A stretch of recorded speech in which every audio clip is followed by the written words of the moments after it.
Assalamualaikum warahmatullahi wabarakatuh. Allahumma sholli ala Sayyidina Muhammad wa ala ali Sayyidina Muhammad. Pemirsa yang dirahmati Allah, marilah kita simak ceramah dari Kiai Haji Abdullah Gimnastiar dengan tema mengenali dan melawan hawa nafsu. Sebelumnya marilah kita perbanyak sholawat minimal 1000 kali sehari, agar hidup kita penuh barokah dan mendapatkan syafaat kelak. Selamat menyaksikan.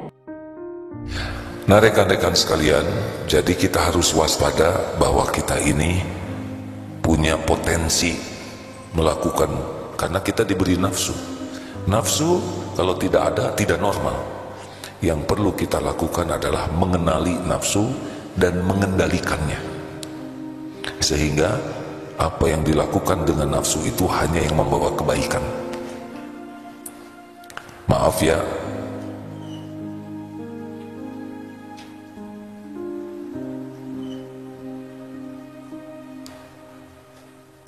kalau ada yang ngobrol kelihatan dari sini.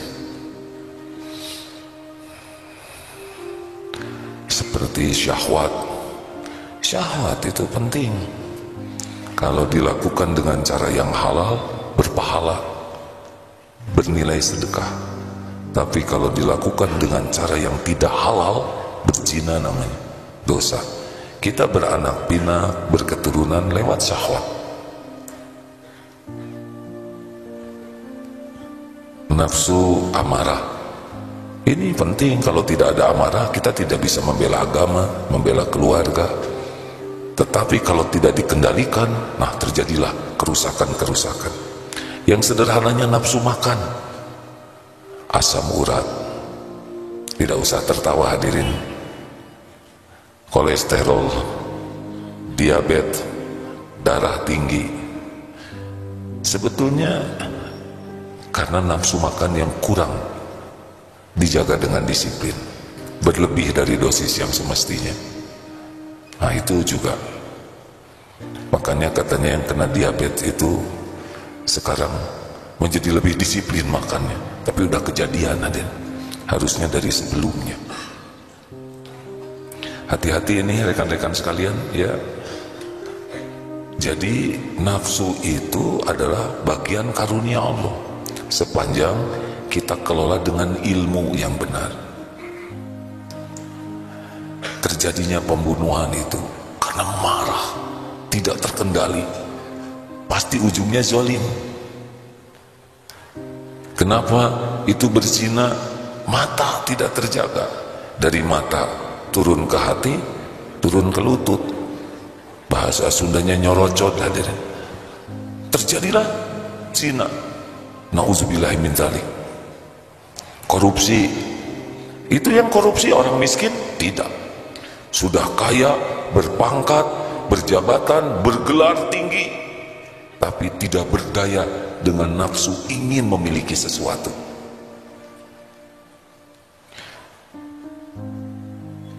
Para medsoser apa yang suka bermedsos itu apa yang bukan, jangan bikin saya jengkel hadirin. Orang yang yang YouTuber, TikToker dan sebagainya, kalau tidak hati-hati diperbudak konten, mendagangkan, maaf ya dalam tanda kutip. Ada yang miskin, sepertinya disayang, ditolong, mudah-mudahan begitu niatnya. Tapi kalau tidak hati-hati, sebetulnya bukan nolong, tapi mengeksploitasi kemiskinan supaya nambah viewers, nambah likers, tambah iklan, tambah penghasilan. Kalau tidak hati-hati, sebetulnya bukan peduli ke orang miskin, tapi mendagangkan kemiskinan orang. Tidak semua yang melakukan konten itu jelek ya. Yang jelek itu niatnya, kalau ada yang jelek. Nah rekan-rekan, mari kita coba sekarang satu persatu kita waspadai sambil bagaimana tekniknya. Jadi nafsu ini kecenderungannya inginnya tuh yang tidak disukai Allah, harus dikenali. Nih coba, mana yang disukai, nafsu tahajud atau tidur? Nah, udah kenal kan? Mana yang kita turutin, bangun tahajud atau tidur? Jadi kita lebih nurutin nafsu sebetulnya. Sederhana begitu. Nih lagi tahajud misal, mana yang disukai Allah ayatnya? Maaf ya kalau Ar-Rahman yang tadi atau Ina atau Ina. Yang disukai nafsu yang mana? Yang disukai nafsu yang mana? Ina atau Ina. Nah, minimal dikenali dulu. Jadi ketika kita mau, ini yang disukai nafsu atau bukan? Punya uang 120.000. Nanti ada yang bawa sorban sedekah ya. Mana yang disukai nafsu? 100 atau 20? Oh, jangan menjebak dong. Oh, ternyata 3 lembar, bukan 120, 125.000. Yang mana yang mau dimasukin nanti? Astagfirullah, ternyata bukan 125, 127. Kenapa tertawa? Kenali itu, kenali. Allah suka yang mana, dan biasanya nafsu suka yang sebaliknya. Termasuk dalam beramal, dibuat sedemikian rupa. Ini musola kecil. Dengar ini baik-baik hadirin. Orangnya senang zikir, kemudian dia rest area, dia duduk di sana, sholat, kemudian zikir lama. Lalu yang lain sulit masuk untuk sholat di sana atau jadi kepepet. Coba zikir itu tuh sebetulnya disukai Allah atau disukai nafsu? Zikir yang membuat orang lain terhalang. Jawab hadirin. Allah sukanya kita zikir tapi tidak merugikan orang. Kalau kita berzikir duduk ngalangin orang, itu ada nafsu di sana. Padahal beda cara Allah menilai. Dia tidak peduli kepada orang lain mau sholat mau tidak. Ini pasti nafsu. Allah pasti lebih suka kita mengalah kepada yang lain karena khairun nas anfa'uhum linnas. Kita bisa zikir sambil berdiri, dan niat kita berzikir juga sudah dicatat oleh Allah. Kita mengalah boleh jadi pahalanya sama dengan kita duduk berzikir di sana, dan kita tambah pahala lagi memberikan kesempatan bagi orang lain. Jadi nafsu itu bukan hanya ada pada perkelahian, bukan pada korupsi, termasuk dalam ibadah juga. Saudara dengar, kenapa ada mujahid yang meninggal di medan perang, ngakunya sebagai mujahid tapi tidak diterima oleh Allah? Yang pertama dihisapkan mujahid. Ingat tadi sahih yang sering kita bahas. Aduh, maaf, ini nafsu nih hadirin. Nah, kita hanya. Kenapa? Kenapa orang yang berjuang akhirnya tidak selamat di akhirat? Jawab. Ada nafsu apa di sana? Jawab hadirin, jangan bikin saya nafsu nih ya. Kenapa ada ulama yang tidak masuk ke surga? Dia belajar agama, dia berdakwah. Kenapa ada qori'ah yang tidak berhasil ke surga? Suaranya indah, ngapalin Quran tiap hari, berlatih baca Quran tiap waktu, tapi tidak diterima oleh Allah, bahkan bikin Allah murka. Kenapa ada yang sedekahnya banyak tapi tidak bisa ke surga? Nafsu apa yang ada di sana? Jawab. Ingin dipuji.